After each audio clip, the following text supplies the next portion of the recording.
I have informed the Secretary-General of my intention to step down after more than 6.5 years serving as the United Nations Special Envoy for Syria, and he has graciously accepted my request.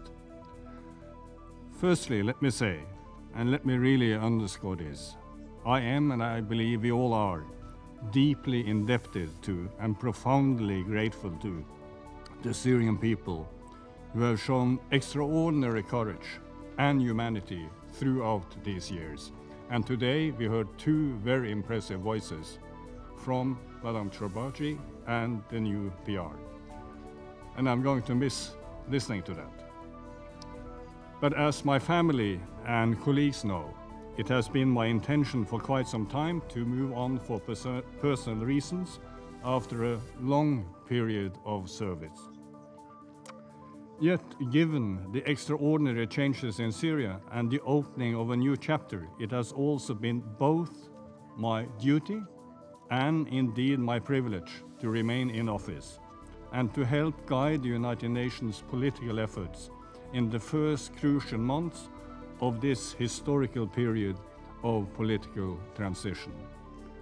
I will be departing in the near future, but I assure that I will remain fully engaged in my responsibilities until my final day in office. I again extend my deepest gratitude to the Secretary-General for his trust and unwavering support, and indeed to my exceptional team for their tireless dedication, and to the Security Council for its sustained backing throughout this journey. It's been a pleasure. My experience in Syria has affirmed an enduring truth that sometimes it's darkest before the dawn. For so long, progress seemed absolutely impossible, until suddenly it came. Few have endured suffering as profound as the Syrians, and few have demonstrated such resilience and determination. Today, Syria and the Syrian people have a new dawn, and we must ensure that this becomes a bright day. They deserve this so much. On December 7th, both Mr. Pedersen and I were together in Doha when we've received the news that the regime has fallen.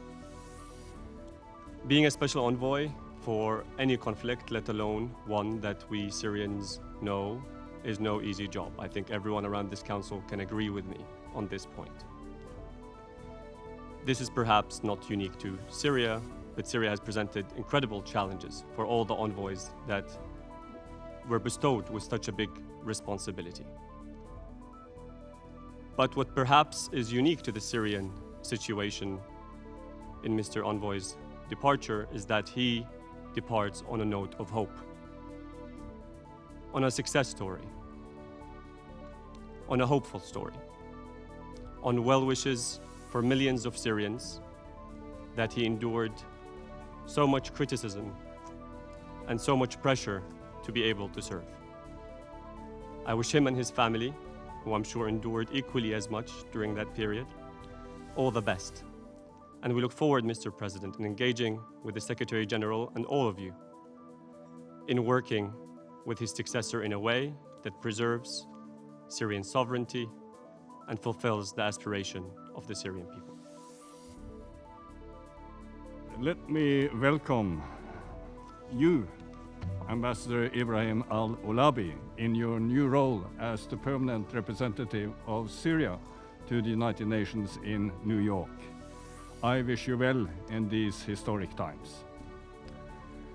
Let me start with a point that bears repeating, because it is easy to forget. The interim authorities in Damascus are grappling with a massive legacy of war and autocracy. They have inherited not just the ruins of shattered buildings, but the deeper wreckage of a battered social fabric, decayed institutions, and a hollowed-out economy. Syria urgently requires international material assistance on a scale commensurate with its needs and ambition. We need to see the private sector's footprint back in Syria, including through nurturing Syria's domestic private sector to ensure that what exists survives and thrives. To achieve this will require more support from the region and the wider international community, and sustained sanctions and export control relief, reassurances to banks and companies, and an accelerated path of domestic reforms. It also, of course, requires political stability. On the state acting as a state for all, not just in word, but also in deed. My recent visit to Damascus also further cemented my conviction of the centrality of transitional justice to the success of the entire political transition. تمضي سورية اليوم قدما في مسيرة التعافي وإعادة البناء، وها هي تتجاوز مرحلة تلو الأخرى.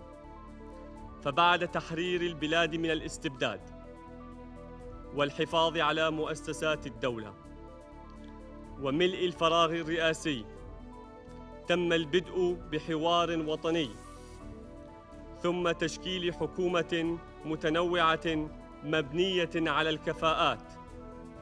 واليوم تستكمل الجهود لإجراء عملية انتخابية تناسب خصوصية المرحلة الانتقالية وتحديات ما بعد النزاع، وذلك بهدف ملء الفراغ التشريعي في استحقاق سيد الرئيس هو الأول من نوعه منذ عقود طويلة، يقوم على العمل نحو فصل السلطات.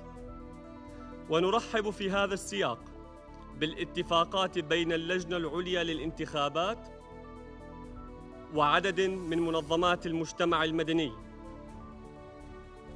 and the forging of genuine Syrian consensus. Regrettably, the specter of external interference continues to loom large.